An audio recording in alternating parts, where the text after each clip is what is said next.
I am back a Manchester United fan. I'm back. I am back, boy. All right, you gotta tell us the reasons why, man. Because and explain why you're leaving Crystal Palace. Because you can't. What Crystal Palace do you? I jump. But if the players could jump shit, if the players could jump shit, who's me as a fan? And he may not pay you. So exactly. okay, so you left Palace. You're fed up with Patrick Vieira. You're going cross by Eric Ten Hag. Tell me why. Boy, I love how the style the man playing, boy. I love it. The man look good for you. I love it. First, we beat Liverpool. We know, not them. We already, boy. We beat Liverpool. Uh-huh. I know we come from beating Arsenal 3-1. Stunning performance. And you see the counter-attacking football? Yeah, Sweet. lovely. Some of the best in the Premier League. My only problem though is that Cristiano Ronaldo on the bench. I'm a big Ronaldo fan. Yeah, me too. So how old is he? How old is he? He's going to be 37, 38 next February. 38. Yeah. February 5th. But still playing at highest level. There's no question about it. He's an amazing player. But my question is, you have a 38-year-old in this Manchester United counter-attacking team that relies on bursts of pace. Yeah, true. So he my question, would you rather him start and well, you saw what happened when he started? Yeah. Or would you rather him come off the bench? He's the most clutch player we've ever seen. Yeah, agree.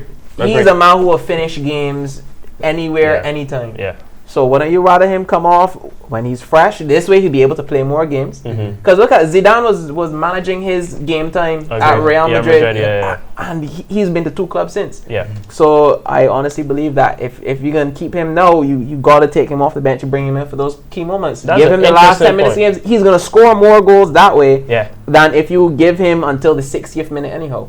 That's an interesting point of view, Daniel. And like you mentioned, we know Ronaldo has the killer instinct. You know, if you put the ball in the box, he's going to head it in, he's going to tap it in. So kill tired defenses. Yeah, and exactly. He's one of those people too that attracts defenders to him. His movement too. Yeah. So there you go. that is moving defenders out of the way for your teammate, your younger, faster teammates is going to work as well. I think for Ronaldo the issue is more an ego one. You know, he knows the caliber of player he is, one of the best in the world, if not the best in the world.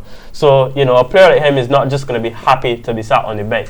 He wants to play. I mean, he wants to play every game. He wants to start every game. He wanted to leave. He was looking for Champions League football because he still wants to be, you know, and it doesn't matter what club he plays. He could, honestly, he could, I don't want to say MLS, but he could go to one of those smaller leagues. And I still believe that you'd get the best football out of him by letting him finish games. Letting him kill off teams. He'd still score. He's a killer, really, plenty. I gotta give Ten Hag big congratulations for finally taking Maguire out of the firing line. I mean, if a man is struggling and he's still taking pelters, I mean, at the very least, you are protecting him from one. And it's very hard to force someone into good form. So take him out the firing line. I promise you, when he comes back, he's gonna look more like the England Harry Maguire. So wait, do you think he's done? You think he's finished? Maguire ain't playing again. He won't sell it.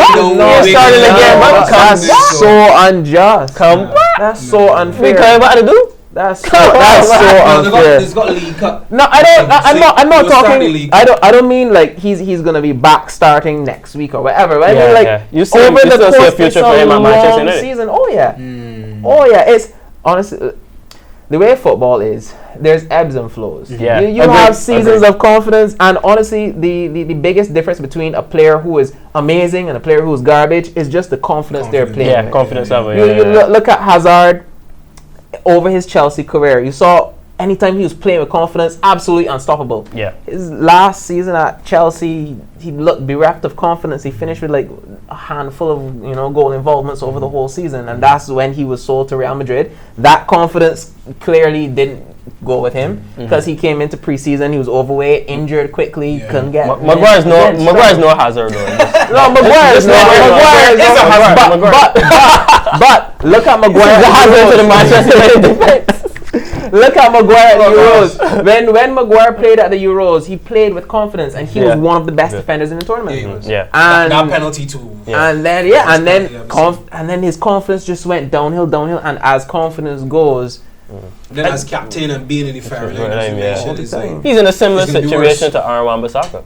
Yeah. Wan-Bissaka in trouble as well. He's another one can't get back. Luke Shaw, same boat. Yeah. Well, but that's what the manager had to do. I was annoyed seeing United trying to get results and trying to get trophies with the same players year in, year out. Yeah. Change up something. You had to change up something, and not just a man here, a man there, drastically. So you got a new left back, new centre back. I still think you need a new goalkeeper. New left back, new centre back, 2 new midfielders. So you're going somewhere. Football is a fickle sport, boy, because you're only as good as your last performance. So, and then a handful of bad performances, and people don't just want you out the team. As soon as you out the team, people want you sold. And so you see it sometimes where a player leaves and then goes and has an amazing season. You're like, whoa, what was this? It's like, you just had to give him patience. Look at Seb Haller. Seb Haller left West Ham and went and ripped up, mash up the Eredivisie and the Champions League. And our thoughts and prayers of his Seb Haller as well as he recovers from testicular cancer. So you see the ebbs and flows of football. High one season, top scorer in the Champions League group stage, and now just joined moving Dortmund clubs and maybe moving the club, doing so well. Enable him to get the transfer, and the transfer obviously you got to do a medical, and from these things were discovered. So everything works out, and I think he's in good condition. On a positive note, though, look at Christian Eriksen. Oh, dear. That's a fantastic story. And I'll tell you what, I was watching that game live when Christian Eriksen collapsed on the pitch, and I had tears in my eyes. Watching them try to revive him on the pitch. So to see him go back to Italy and still be fit, then went to Brentford and he played well there, and then to secure a move to one of the biggest clubs in the world, your club. Our club. No. Your club. I think that was really brilliant for Christian Eriksen. So we wish them all the best, and especially Seb Haller.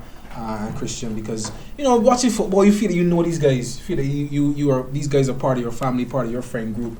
To see them go down is bad, but to see them come back up is even better. Before we go though, I want no club this man is support, but he has on an Ajax shirt. I have on this Ajax shirt because I absolutely love this Ajax shirt. The shirt green, of course. Amazing. What club? What's I don't support a club. I watch and I try to analyze. So I watch for specific managers. So I like to watch as a coach. I like to watch and break down how certain coaches play. And I like to watch certain players because certain players, to see their style of play, what they like to do when they pick up the ball is also very interesting. And then I like to see, like, for example, I like to watch Brighton play. Brighton's an amazing team to watch. They are. Brighton's amazing. Trossard. The work that Potter is doing with players who don't have like this big reputation. And losing talent year on year. Just lost Cucurella, lost Mope, and I do watch just to see and analyze the football. On the topic of Daniel's Ajax shirt, what are your thoughts on the new Manchester United man, Anthony, who came from Ajax? £82 million. He scored on his debut. No, for me, a fan favorite at Old Trafford. No. For me, it is always good to see players score on the debut. I obviously still have to see a lot more because these last 2 years, these COVID interrupted years, a lot of the scheduling of the football was different, and we didn't feel the same way as fans watching football. And then Ajax is one of the teams that we are least likely to watch. But he seems a very good player, and from the reports in Brazil, the reports in Netherlands, and so far the reports in England, this guy is a good player. Good quality. Left-footed on the right wing, something I don't really agree with. I like my right wing players or right-sided players to be right-footed, and as well for the left. I think it brings a greater balance on the pitch. So for me, I don't like the left-footed right wing thing, but he seems to have an eye for goal. He's creative as well. He can get past a man, kind of like you. So I am as a neutral and non-United supporter, I am excited for his arrival because, as the manager said, you always wanted somebody for that right wing. As a neutral, I can't get past that. As a Bayern Munich supporter, they always wanted somebody for that right wing. So I think that they've had it. They have it now, and just for him to do what the manager wants him to do from that position over there. But he has Dalot behind him. I think that as a Portuguese and a Brazilian over there, good communication. You always think about these things that don't have anything to do with football. So I think that it should be a good combo on that right side for I almost say the champions of England, for Manchester United, your club. So this show is history for now, and it was nice talking to you guys and talking to each other about the English Premier League and of course the big happenings, all the rudiments of the European game. My name is Nick Maitland. I've been joined by our good guest, Daniel Rowe, and of course, a good boy in Anmar Goodrich Boys. See you later, and remember to stay tuned to the Nation's pages, Nation246 on Instagram and the Nation Barbados on Facebook for all your football needs. Thank you, and see you later.